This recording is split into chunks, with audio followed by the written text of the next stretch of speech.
Hello friends, வணக்கம். எல்லோரும் நல்லா இருக்கீங்களா? இன்றைக்கி டைகர் ப்ரான்ஸை எப்படி தொக்கு பண்ணலான்னு பார்க்கலாம்.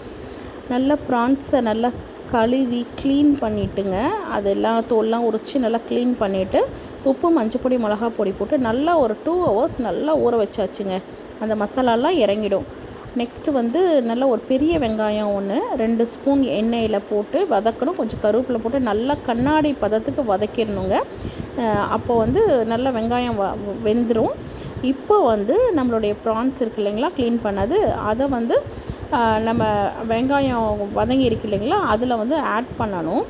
நல்லா ஆட் பண்ணிவிட்டு நல்லா கிளறணுங்க, கையெடுக்காமல் ஹை ஃப்ளேமில். ஆக்சுவலாக வெங்காயம் வதங்கிறதுக்கு நம்ம ஸ்லோ ஃப்ளேமில் வச்சு வதக்கலாம். வெங்காயம் ஒன்ஸ் நல்லா வதங்கினதுக்கப்புறம் எறா போட்ட உடனே நம்ம ரொம்ப ஹை இல்லை, மீடியத்தை விட கொஞ்சம் ஹை ஃப்ளேமு வச்சு நல்லா வதக்கிட்டே இருக்கணும். கை எடுக்கக்கூடாது. இது நம்ம தொக்கா பண்ணுறதுனால இதில் தண்ணியே ஆட் பண்ணுறது இல்லைங்க. ஸோ அந்த எறாவில் இருக்கிற தண்ணியே வர்றது தான்.